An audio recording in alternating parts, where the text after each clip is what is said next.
envisager bien deux stratégies. La première, c'est la stratégie de la démobilité. Donc, comment moins bouger, notamment en utilisant donc, mieux les outils numériques qui sont à notre disposition. Donc, on a bien vu que pendant le Covid, c'était possible de faire nombre de réunions en virtuel avec des qualités, certes, c'est toujours moins bien qu'en présentiel, quoique ça permet d'avoir des réunions mieux préparées, souvent, de gagner beaucoup de temps en commuting, en déplacement, et puis, bien sûr, en émettant moins de polluants, en réduisant les risques d'accidents, etc. Et donc, cette démobilité, elle va perdurer. Je pense que ça va être un effet bénéfique du Covid. Donc, il y a une partie des collaborateurs qui sont aujourd'hui en mode, enfin, qui travaillent notamment dans les fonctions tertiaires, qui resteront chez eux une partie de leur temps de travail. Et le deuxième façon de réduire les émissions de gaz à effet de serre, c'est d'adopter massivement des solutions d'électromobilité, donc pour remplacer donc les véhicules thermiques. Et là, pour arriver à faire ça, c'est un changement complet de la façon dont on organise la mobilité dans l'entreprise. Ça passe par deux choses. Première chose, la modification de ce qu'on appelle les car policy, donc les politiques de mobilité dans les entreprises. Il faut savoir que l'essentiel aujourd'hui des acheteurs de voitures neuves en France, ce ne sont pas les particuliers, ce sont les entreprises qui achètent des voitures neuves pour leurs collaborateurs, que ce soit en véhicule de fonction ou en véhicule de service. Donc, c'est un volume énorme en termes de voitures achetées. Et l'enjeu maintenant pour ces entreprises, compte tenu qu'il y a une modification substantielle des conditions de reprise des véhicules thermiques, il y a une évolution aussi de la réglementation concernant les véhicules polluants. Il y a l'arrivée des écologistes aux affaires dans la plupart des grandes villes françaises et qui progressivement vont contraindre en fait les véhicules thermiques de circuler en ville. Le fait qu'il y a une prise de conscience aussi des consommateurs sur le fait que ces véhicules doivent disparaître des véhicules thermiques, doivent disparaître des centres-villes notamment, va laisser la part belle en fait à l'électromobilité intégrée bâtie. Et dans le coût carbone complet d'un bâtiment, il y a bien sûr l'énergie grise nécessaire pour fabriquer les matériaux constitutifs du bâtiment. Il y a l'énergie de fonctionnement du bâtiment, mais il y a aussi maintenant, de plus en plus, dans l'énergie de fonctionnement, l'énergie associée au transport, associée à un bâtiment donné ou à un îlot ou à un quartier. Donc, l'électromobilité, ça va progressivement s'imposer. Les bâtiments vont être équipés de bornes de recharge pour les véhicules électriques. Et les parkings vont devenir des hubs de mobilité, c'est-à-dire des endroits où on va pouvoir trouver des véhicules qui vont être à disposition des utilisateurs directs du bâtiment, mais également des riverains, en mode partagé. Alors, pourquoi en mode partagé ? Car le temps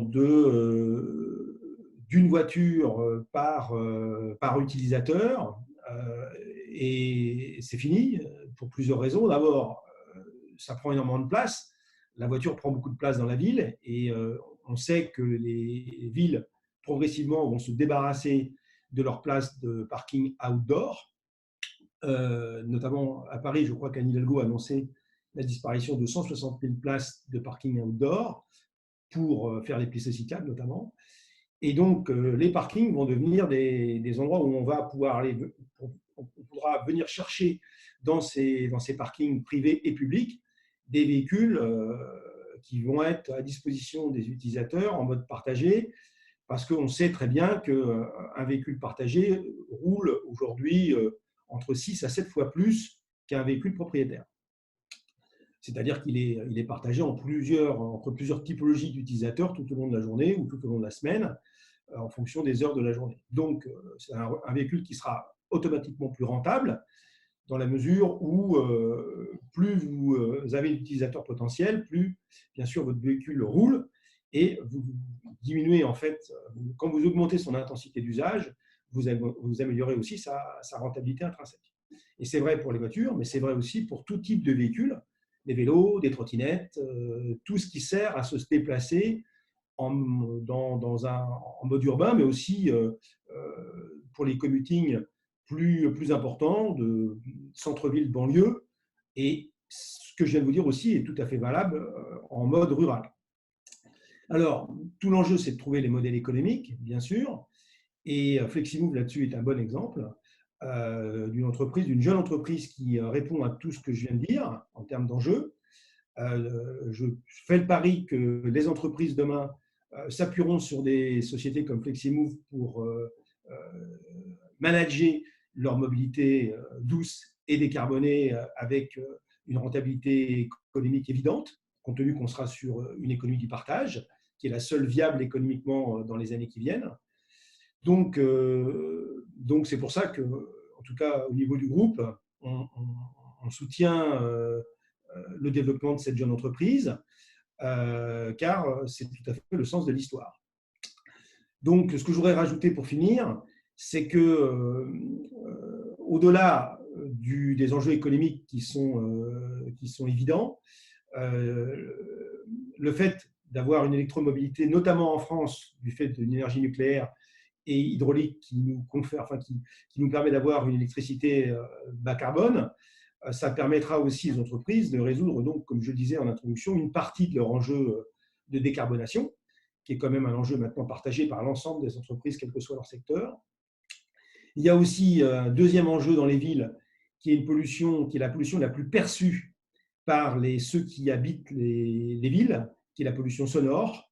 Les véhicules électriques et la mobilité douce permet de réduire le niveau d'exposition au bruit, qui est la première nuisance perçue par les citadins. Et ça, c'est un vrai enjeu sociétal et de santé publique. Et ça a été dit aussi, mais c'est important de le rappeler, les problématiques de qualité de l'air. Tout véhicule thermique, non seulement émet du CO2, mais émet des polluants associés à la combustion en fait, des hydrocarbures, qui, dans certaines circonstances, en absence de vent, chaleur, etc., peuvent se révéler extrêmement dangereux en termes de particules également pour la santé humaine.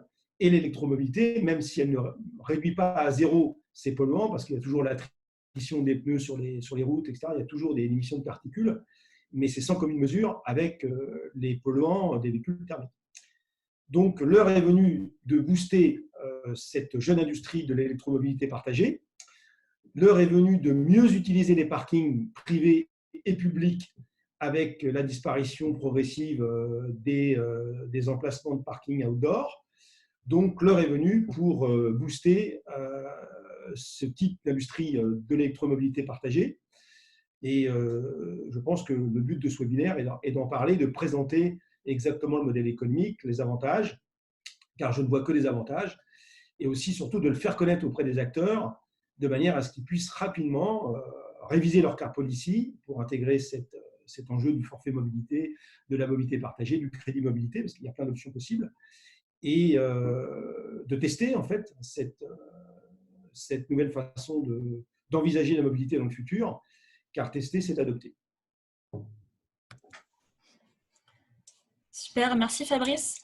J'ai une question de Mathilde qui demande justement, dans ces solutions d'électromobilité et de véhicules partagés, quelles solutions pour les campagnes et les périphéries, ainsi que pour les zones transfrontalières, notamment France-Luxembourg, avec des flux de transport qui sont très forts et des solutions qui sont assez compliquées à mettre en place. En fait, moi, je crois beaucoup à ce que j'indiquais, la notion de hub de mobilité, c'est-à-dire qu'en fait, d'avoir dans les parkings des possibilités de louer en fait, des véhicules très rapidement avec des modalités administratives réduites à rien, en fait, hein, parce que tout se fera bien sûr avec des interfaces numériques, de manière à faciliter la vie des gens, en fait. Hein. Le temps de la location de voitures, comme on a connu ces dernières années, où il faut faire la queue, un comptoir, prendre des clés, remplir des formulaires, etc. Bon, on sait très bien que ça ne marche pas, ou ça ne marchera plus. Donc, aujourd'hui, le numérique permettra de simplifier le parcours client de manière à ce que l'accès au véhicule, quel que soit le type de véhicule, se fasse vraiment en quelques clics, même en le moins de clics possible, à partir du moment où les gens seront abonnés à ce type de réseau. Et donc, que vous soyez en transfrontalier, en rural, etc., il faudra qu'il y ait des hubs. Alors, c'est quoi un hub? Un hub, c'est un endroit où, en fait, on va retrouver différents types de véhicules électriques ou de véhicules thermiques, mais hybrides rechargeables si possible, parce qu'en fait, on n'a pas tout le temps les mêmes usages de mobilité en fonction de on a du fret, on n'a pas de fret, on est tout seul, on va loin, on va pas loin, il pleut pas. Donc, en fait, c'est très important demain de pouvoir offrir aux usagers, aux utilisateurs, le bon device de transport par rapport à son usage. Aujourd'hui, il est complètement aberrant de voir, les chiffres sont implacables, que 80% des trajets qui sont effectués font moins de 20 km et que la plupart du temps, le device de transport utilisé par les gens, parce qu'ils n'ont que ça, ils n'ont que leur voiture, est surdimensionné par rapport à leur usage. Sachant qu'il y a aussi beaucoup de gens qui prennent leur voiture pour des trajets inférieurs à 5 km. Donc demain, avec la possibilité d'avoir dans les parkings différents types de véhicules en fonction de l'usage, eh bien, les gens utiliseront le bon outil de transport par rapport à leurs besoins immédiats. Ça permettra là aussi eh bien, d'avoir des modalités de transport plus adaptées aux différents types d'usages et donc aussi de réduire des effets collatéraux liés à un trop gros nombre de voitures à un moment donné sur une route qui créent des congestions, qui créent des embouteillages, alors que le taux d'occupation dans les voitures en centre-ville, vous le savez, est extrêmement bas, et inférieur à 2 largement, ce qui est complètement aberrant, vu la place que ça prend. Il faut savoir qu'une voiture, c'est pratiquement 10 mètres carrés au sol. Donc, il est grand temps aujourd'hui de remettre des vélos en ville et de remettre des trottinettes, de remettre des véhicules partagés. Et on pourra même aller encore plus loin demain, c'est d'avoir des véhicules électriques partagés avec plusieurs passagers dans la voiture, ce qui sera bien meilleur en termes de rendement en fait, et d'intensité d'usage. Donc, en aucun cas, ce que je viens de vous dire, ça s'applique à l'ultracentre, ou ça s'applique qu'à l'ultracentre, ça s'applique à tout en fait.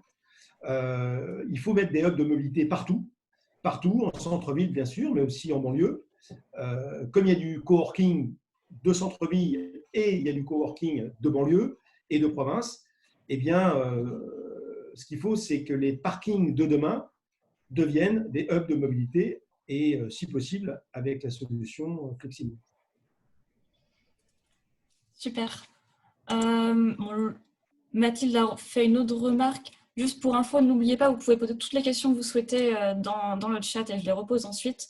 Une remarque qui n'est pas vraiment une question, mais ça rappelle la difficulté de trouver la bonne solution écologique quand on parle de mobilité, avec l'impact pour les véhicules électriques des métaux rares, leurs conditions d'extraction, le travail des enfants et la santé que ça implique. Vous avez raison. En fait, aujourd'hui, il n'y a pas de solution miracle et de solution propre à 100%. Ce serait faux de dire ça. Alors, les véhicules électriques ont plein de défauts. Effectivement, il y a des batteries.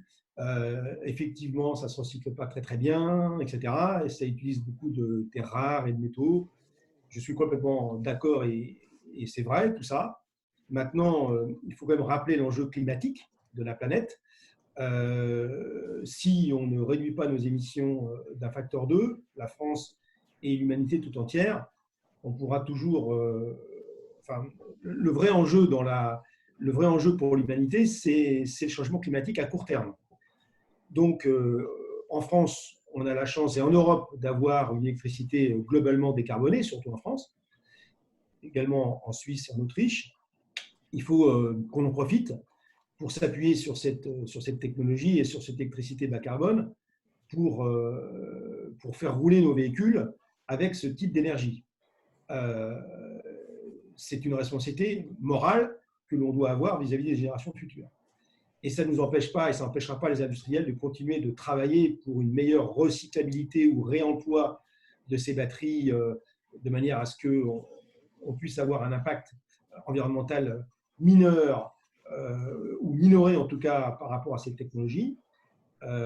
Mais aujourd'hui, l'urgence absolue, c'est de diminuer nos émissions de gaz à effet de serre.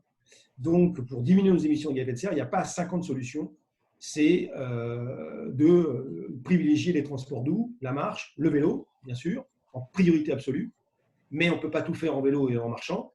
Donc, en deuxième rideau, d'utiliser l'électromobilité. C'est la seule solution. Il faut bannir le plus vite possible les moteurs thermiques dans le monde.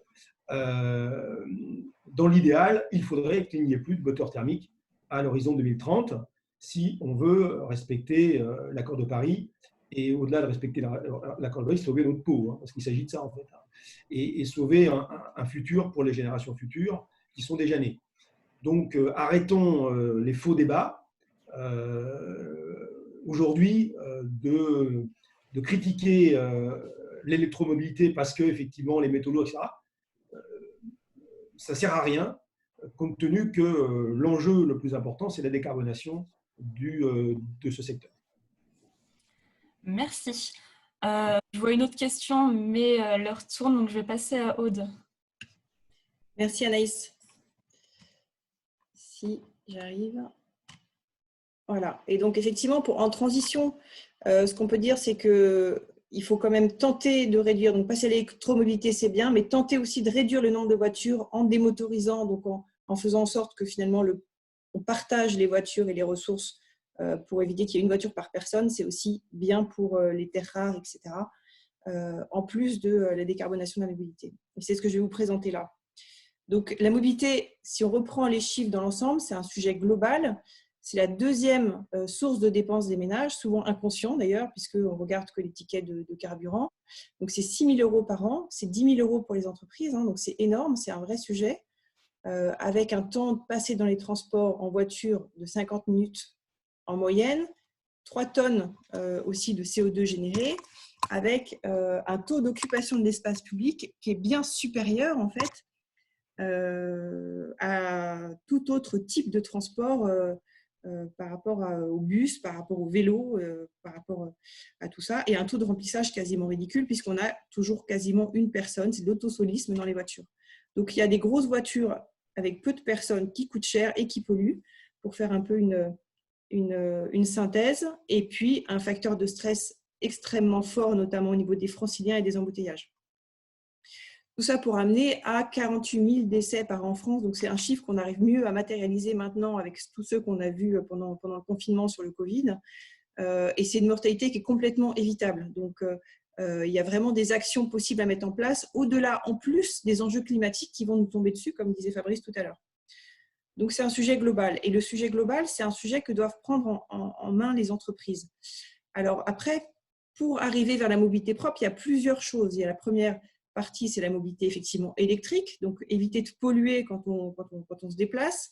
Il y a 83% des trajets qui sont polluants, si je ne compte pas la marche, parce qu'effectivement, la marche, c'est le meilleur moyen de ne pas polluer en termes de trajet. Et donc, c'est quelque chose qui peut être fait avec une véritable mobilité électrique et un remplacement des véhicules par mobilité électrique.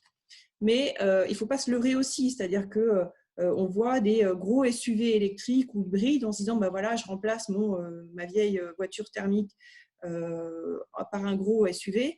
Ce n'est pas forcément idéal non plus par rapport au carbone et à l'émission des gaz à effet de serre, puisque on se rend compte tout au long de son cycle de vie qu'un gros SUV, par exemple, génère plus de gaz à effet de serre qu'une petite voiture à essence.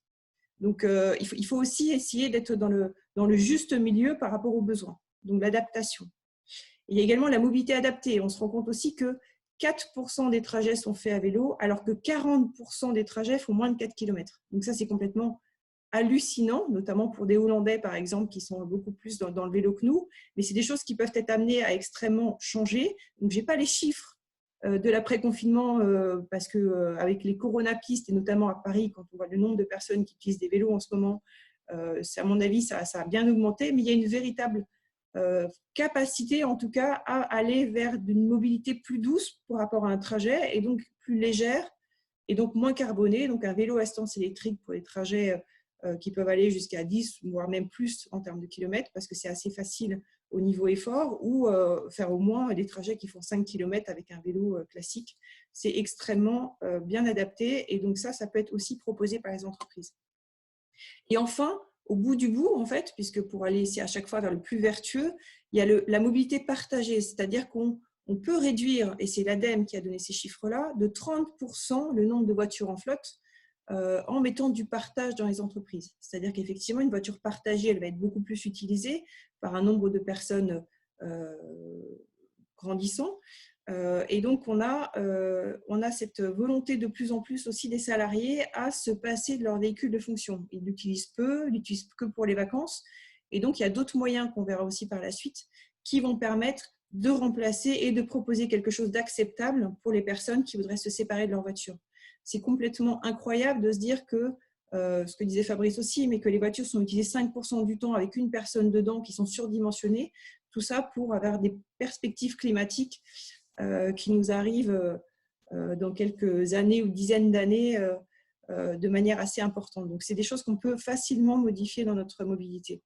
Et pour ça, l'État a vraiment posé des contraintes et qui deviennent des opportunités aussi pour les entreprises, notamment en proposant une fiscalité qui peut augmenter le coût de la flotte de 15 à 35%. Le coût d'une flotte, c'est entre 8 et 10 milliards d'euros par an de coûts pour les entreprises. Donc, c'est absolument démentiel et c'est quelque chose qui peut être facilement, finalement, avoir un gain pour éviter de payer cette augmentation de budget flotte.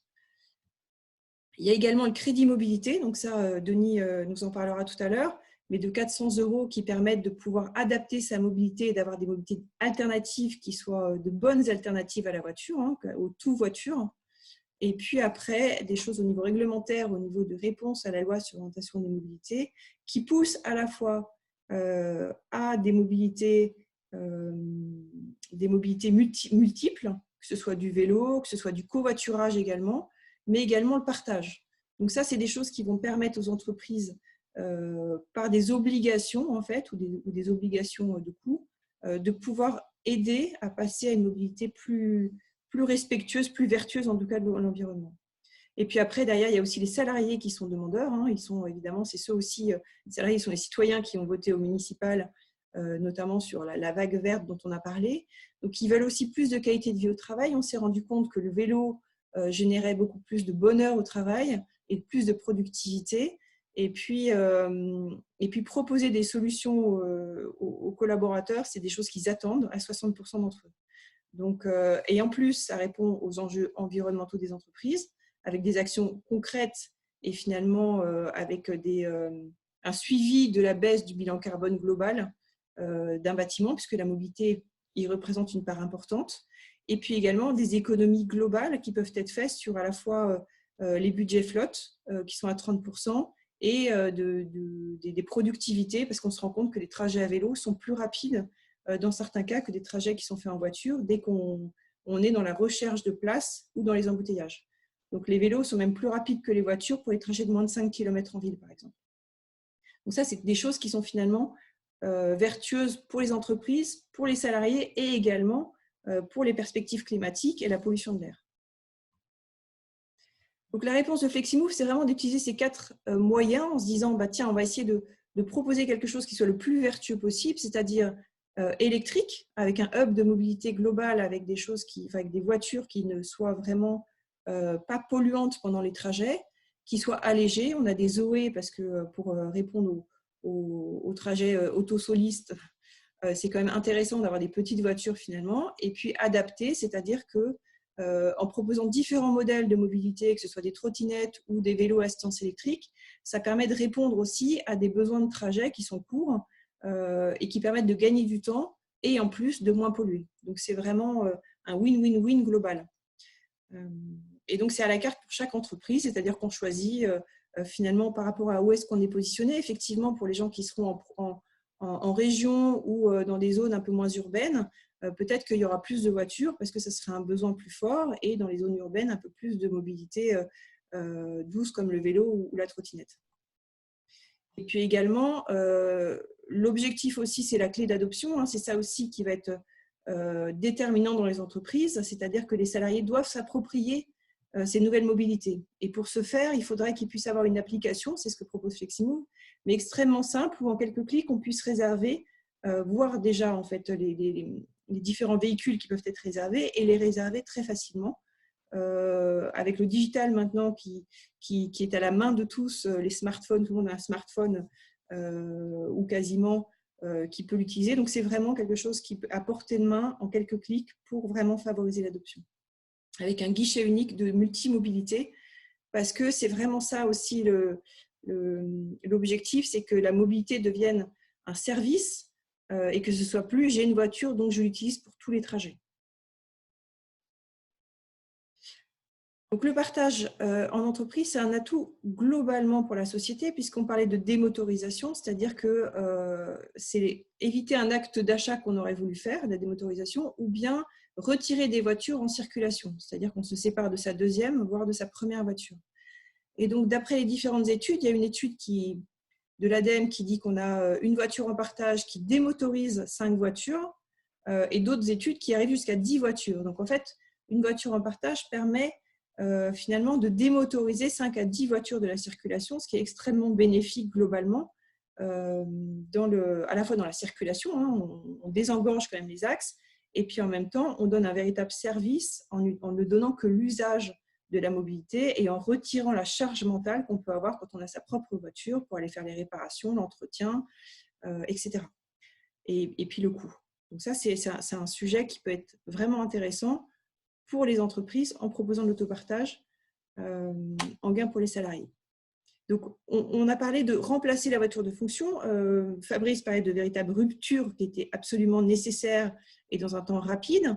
Quand j'en discute avec différents prospects, on me dit mais on ne peut pas remplacer la voiture de fonction. Certains sont absolument étonnés de voir qu'il peut y avoir cette facilité-là. Donc, Denis nous en parlera tout à l'heure. Il y a quand même des vrais sujets. On se rend compte que finalement, avec des contraintes, comme il y a pu y avoir pour le confinement, c'est déjà possible de faire autant de vélos dans Paris, alors qu'avant, c'était vraiment pas réfléchi, qu'on est en train de mettre en place des pistes cyclables aussi qui permettent de favoriser autre chose. Et finalement, avec le télétravail, de se dire finalement, est-ce que c'est vraiment la voiture de fonction qui va être un véritable avantage pour mes salariés? Est-ce que je n'ai pas d'autres types d'avantages à leur proposer, comme notamment des cartes pour le crédit mobilité qui leur permettront peut-être d'aller encore plus loin dans la mobilité as a service. Vous avez des questions? Il y a une question de Pauline qui demande justement concernant FlexiMove, est-ce que vous proposez la conception et la mise en place de hubs de mobilité clés en main? Et si oui, auprès de qui? Entreprises et ou collectivités?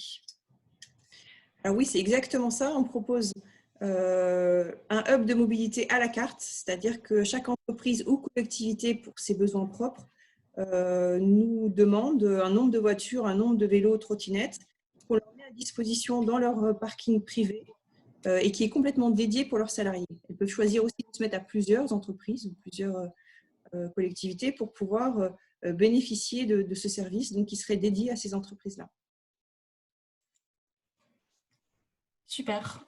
Pas d'autres questions. Donc, on peut passer à Denis. Bonjour à tous. Il y a peut-être une dernière question, Anaïs, avant que je commence. Effectivement. Donc la question, est-ce que le service est ouvert au public ou est-ce que c'est seulement du B2B? Alors, c'est seulement, pour l'instant en tout cas, c'est seulement du B2B, effectivement, avec possibilité de mettre du pro-perso, c'est-à-dire que les salariés, si jamais l'entreprise ne veut pas forcément leur ouvrir le week-end, en tout cas leur payer le service le week-end, il peut y avoir une notion de pro-perso où ils choisissent finalement un forfait, par exemple 30 € pour le week-end, pour pouvoir prendre la voiture le vendredi soir directement sur place et la rendre le lundi matin également sur place. Donc, il y a ces possibilités-là qui restent quand même très orientées B2B, effectivement. Ce n'est pas pour les collectivités en B2C globalement avec ouvert à tous. C'est vraiment des mobilités pour l'instant qui sont dédiées à un certain groupe de personnes ou d'entreprises. Super, merci. OK. Merci. Denis, c'est à toi. Bonjour à tous et merci Aude et Anaïs de l'invitation à ce webinaire. Je suis Denis Saada, je suis le fondateur de Betterway. Betterway est la première plateforme de gestion de la mobilité en entreprise, de toutes les mobilités. Et je vais vous expliquer un peu plus tard comment on fait ça au travers d'une carte de paiement qui finalement est le plus grand dénominateur commun de l'ensemble des transports et qui permet aux salariés de choisir la mobilité qu'ils souhaitent pour ces trajets. Car ce qu'on a entendu tout à l'heure de Fabrice et Aude l'a rappelé, l'idée aujourd'hui dans le tout voiture, c'est que en fait, on utilise assez souvent cet outil qui est la voiture personnelle pour des mobilités pour des trajets qui ne sont pas du tout adaptés. Et donc, le fait de pouvoir partager, non seulement permet de réduire le nombre de véhicules, mais aussi permet de pouvoir adapter le trajet. C'est-à-dire, bon, oui, s'il faut faire 300 km en voiture dans un endroit qui n'est pas du tout desservi par les transports en commun, là, c'est intéressant. Mais pour la plupart des trajets, on peut trouver des solutions un petit peu différentes. Alors, c'est ce que l'État a eu en tête, notamment en développant un nouveau dispositif qui s'appelle le forfait mobilité durable. Peut-être que certains d'entre vous en ont déjà entendu parler. C'est un nouveau bénéfice collaborateur qui se veut écologique et économique. Je vais rentrer dans le détail, mais en un mot, le forfait mobilité durable, c'est quoi? C'est jusqu'à 400 € défiscalisés et désocialisés que l'entreprise peut donner à ses salariés, sur justificatif évidemment, pour tout type de mobilité qui sont considérées comme durables, c'est-à-dire du vélo personnel, des mobilités partagées ou des tickets de transport à l'unité. Donc, je vais vous expliquer un petit peu tout ça et comment nous, on adresse ce sujet-là.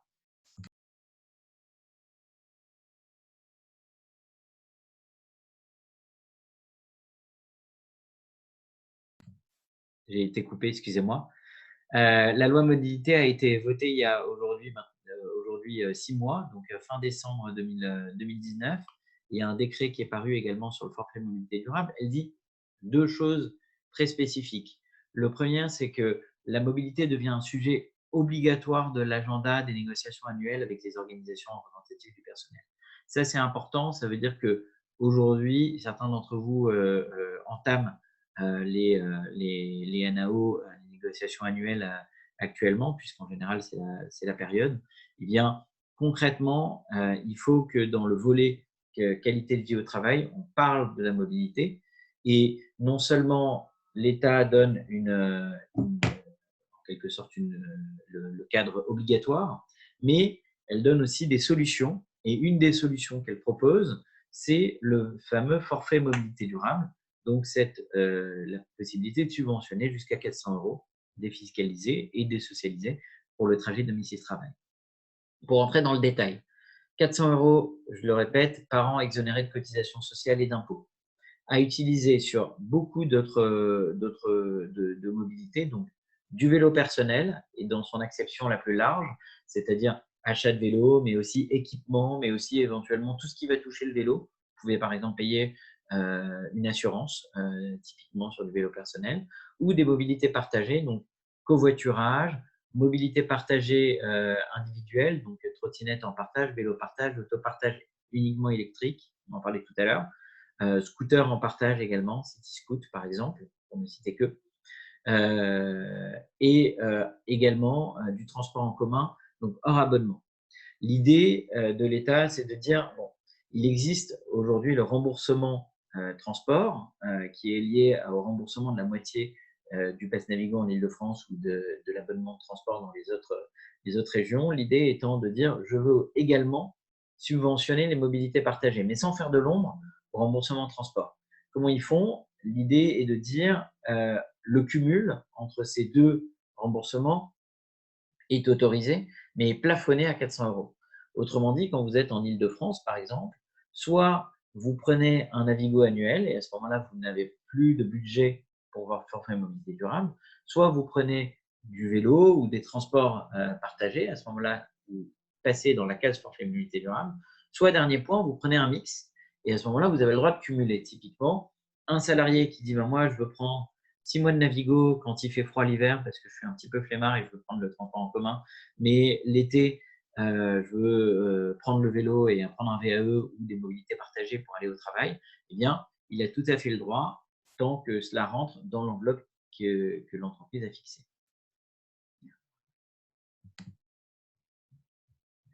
Alors, les modalités de mise en œuvre de ce forfait mobilité durable, les députés et donc la LOM a voulu que ce soit extrêmement simple, de façon à ce que l'entreprise ait le choix de la mise en œuvre de cette nouvelle mesure.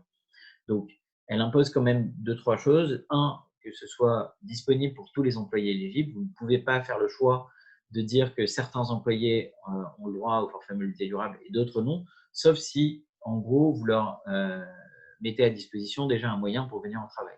Typiquement, les salariés qui ont une voiture de fonction ne peuvent pas bénéficier du forfait mobilité durable. Deuxième point, la mise en œuvre est liée à une information du CSE ou, à défaut, une décision unilatérale de l'entreprise. Mais globalement, toutes les entreprises qu'on démarche, tous nos clients aujourd'hui, ont informé leur CSE de la mise en œuvre du forfait mobilité durable. Il s'agit d'un budget annualisé et cumulé. Ça veut dire que chaque entreprise doit disposer des justificatifs pour 400 € et doit être capable de démontrer ces justificatifs finalement tous les ans.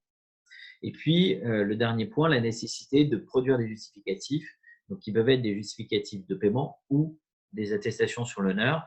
Je vais revenir là-dessus. Nous, chez Betterway, on recommande de travailler sur des justificatifs de paiement, à la fois pour avoir de la donnée, pour comprendre, à la fois pour être sûr que l'argent a bien été dépensé sur du forfait mobilité durable, et puis pour pouvoir un petit peu contrôler. Si vous êtes uniquement sur des déclarations sur l'honneur, vous n'avez pas la possibilité vraiment de valider, de vérifier que le salarié a bien utilisé un vélo, une trottinette ou une mobilité partagée pour venir au travail. Alors, nous, Betterway, dans ce cadre-là, et je reviendrai, si vous le voulez, sur vos questions sur le forfait mobilité durable, nous, l'idée qu'on a eue, c'est de se dire on va éditer une carte de paiement que vous voyez ici, qui est une carte Mastercard, qui sera valable sur l'ensemble des opérateurs de mobilité disponibles sur le territoire. Donc, typiquement, vous voulez prendre un scooter Indigo Wheel, par exemple, vous êtes à Bordeaux et vous voulez un scooter Indigo Wheel, vous allez sur l'appli Indigo Wheel, vous mettez votre carte à l'intérieur et ensuite, vous êtes capable de prendre ce scooter-là. Nous, notre travail dans ce sujet-là, c'est à la fois de cumuler l'ensemble, de vérifier, de valider et de cumuler l'ensemble des justificatifs de paiement.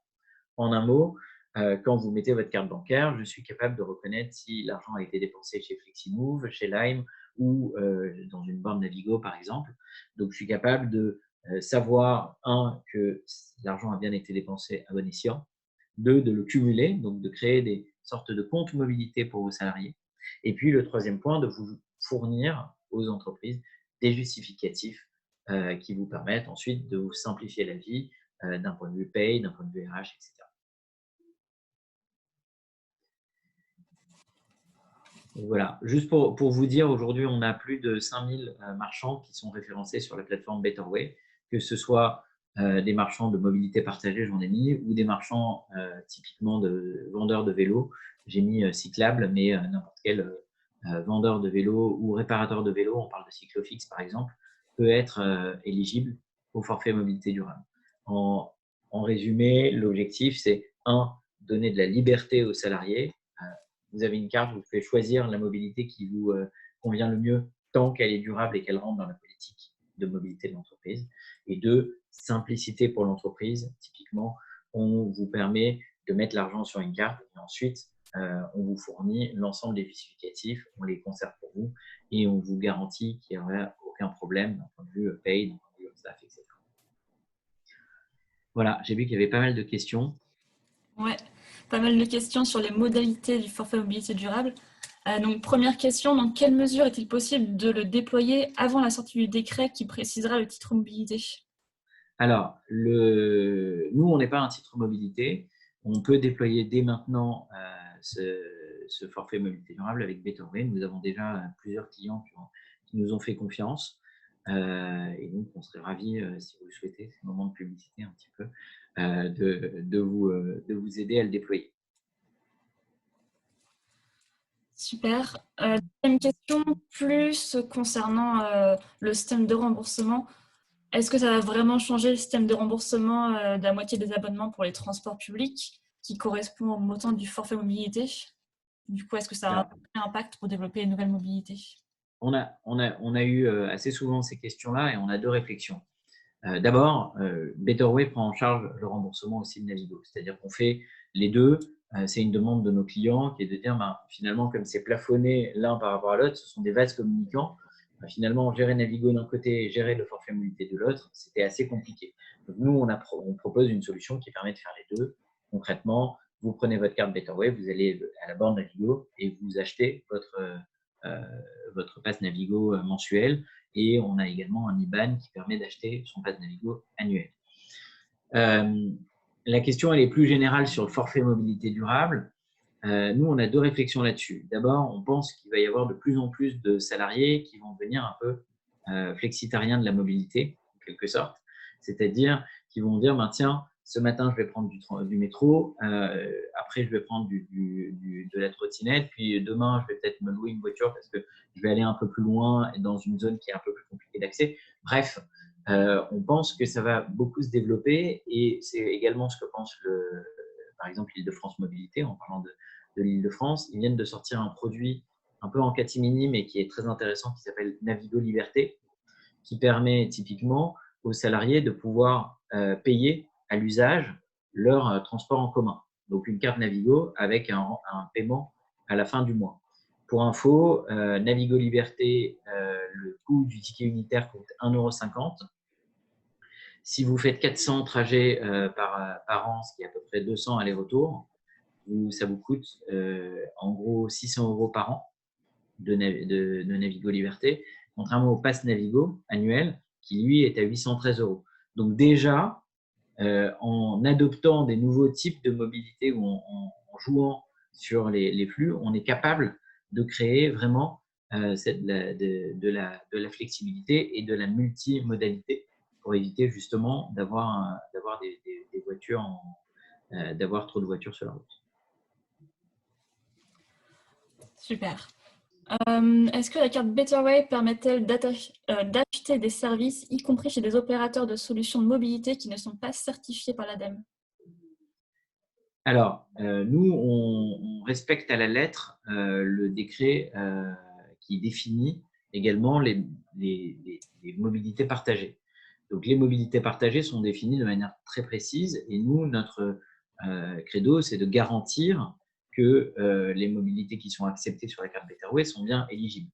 Je vais vous donner un exemple. On a aujourd'hui, le décret nous dit que c'est uniquement de l'autopartage électrique qui est éligible, donc non thermique.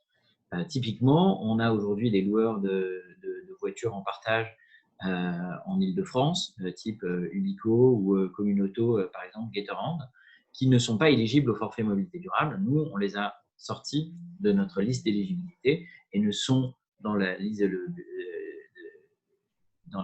que des acteurs comme Fleximove, on l'a cité, mais aussi Car2Go, Zity ou ShareNow, par exemple, pour en parler vraiment de l'autopartage qui est dans la rue. Et combien coûte une carte Betterway et est-ce que c'est possible de le mettre en place dans une TPE? Oui, on a déjà des entreprises d'une quinzaine de salariés qui ont signé chez Betterway. Concrètement, la carte Betterway coûte 29 € par an par salarié. Et ensuite, on a évidemment la possibilité de signer des TPE ou des grands groupes. Ce qui est passionnant, et merci de me poser cette question, ce qui est passionnant dans la mobilité, c'est qu'en fait, on se rend compte que c'est un sujet extraordinairement transverse. C'est-à-dire, dans la même journée, on peut parler à des grands groupes qui, eux, se disent moi, ça m'intéresse, j'ai fait un plan de mobilité, on a 3000 personnes sur mon site, j'ai besoin de diversifier la mobilité et de proposer, parce que mon parking explose, etc., parce que tout un tas de raisons, parce que j'ai de moins en moins de voitures de fonction, j'ai besoin de proposer des alternatives, comment je peux faire? Et puis, on a également des petites boîtes qui, elles, sont soucieuses à la fois de la partie RSE, mais aussi de se dire, tiens, d'un point de vue qualité de vie au travail et puis d'un point de vue avantage salarié, c'est plutôt chouette de pouvoir donner une carte qui en plus ne va pas me coûter grand-chose parce que concrètement, comme c'est soit Navigo, soit le forfait mobilité durable, en tout cas quand on est en Île-de-France, pour une entreprise qui rembourse déjà 90% ou 95% de ses salariés en Navigo, concrètement, elle ne fait que élargir le spectre des mobilités pour ses salariés. Donc, ça plaît à beaucoup de monde. Et est-ce que la carte Betterway pourra s'intégrer dans des applications masse pour les collectivités? On travaille déjà avec des collectivités et avec des opérateurs de transport sur ce genre de sujet. Mais concrètement, c'est exactement vers cette destination qu'on est en train de se diriger. Et nous, on apporte la brique de paiement. Le paiement permet quelque chose assez sympa dans le mobility as a service, pour ceux qui connaissent un peu le terme, c'est que ça nous permet d'être le plus exhaustif possible. Donc, je vous disais, aujourd'hui, on a 5000 marchands qui sont inscrits sur Betterway. Demain, pour intégrer d'un point de vue masse dans une application 5000 marchands, ça va être extraordinairement compliqué parce qu'il faut avoir un deal avec chacun des marchands, etc., etc. Nous, on a déjà ce deal natif, en quelque sorte, grâce à Mastercard qui a déjà fait le travail, puisqu'on a une carte Mastercard qui passe partout. Et on ne fait que trier en aval les transactions en fonction de celle-là. C'est une transaction de mobilité, je l'accepte. Celle-là, c'est une transaction qui n'est pas une transaction de mobilité, refusée. Donc, c'est là où on apporte, nous, des éléments sur les applications masse. Et en effet, on a déjà été sollicité par pas mal de collectivités qui ont des applications masse et qui nous disent, tiens, on pourrait, grâce à Betterway, élargir le spectre et pouvoir proposer aux citoyens et aux salariés des comptes de mobilité. Et est-ce que ça va être possible de payer une assurance vélo ou de l'équipement avec cette carte, sachant qu'il y a quand même énormément de fournisseurs qui ne sont pas référencés potentiellement? Alors, je pense qu'il y a beaucoup de fournisseurs qui sont référencés. Néanmoins, on a un système qui permet, si on a un trou dans la raquette, de 1, pouvoir les référencer en urgence et 2, éventuellement de proposer aux salariés de nous faire une déclaration. Là, ils nous donnent une facture et c'est nous qui gérons la facture. Typiquement, un salarié qui est allé prendre une assurance vélo dans un assureur qu'on n'aurait pas encore référencé, il nous fournit l'attestation et nous, on vérifie l'attestation, on est capable de prendre de l'argent sur son compte et de lui virer directement sur son compte à lui de manière directe. Donc, on a essayé de penser à tout et de cadrer finalement tout ça dans un souci de simplicité pour l'entreprise. Super. Il y a plein de questions, je pense que je les ai toutes faites. En tout cas, n'hésitez pas, et puis je pense que c'est le cas aussi de Aude et de Fabrice, si vous avez des questions additionnelles, plus personnelles, n'hésitez pas à nous contacter. Je pense qu'on vous enverra la présentation suite à ce webinaire. Oui, on enverra la présentation, s'il y a plus les contacts des intervenants. Là, je vois une dernière question qui est arrivée. Si le forfait n'est pas dépensé la première année, est-ce qu'il peut être cumulé la seconde année?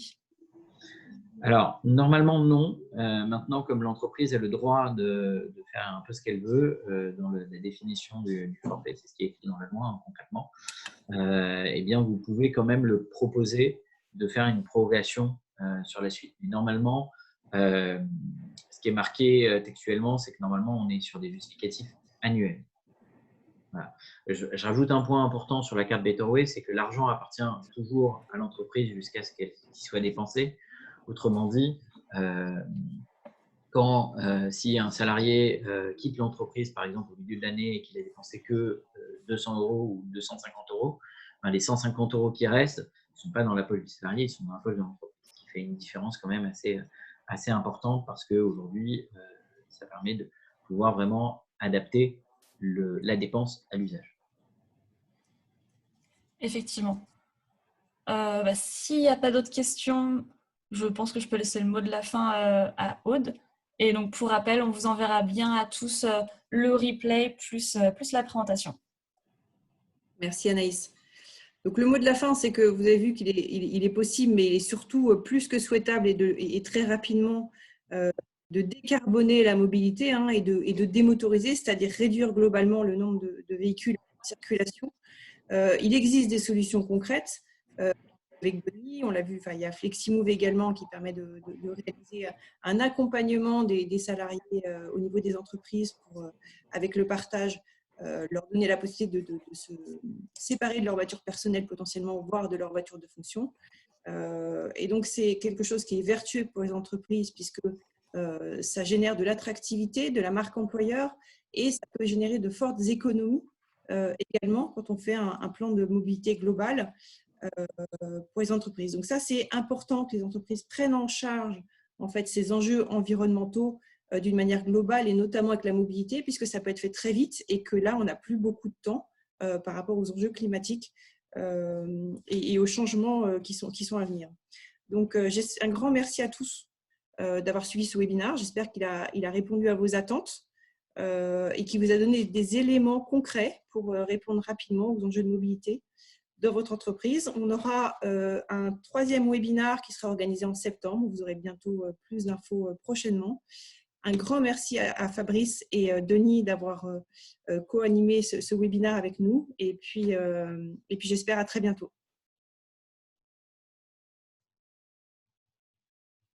Merci à tous.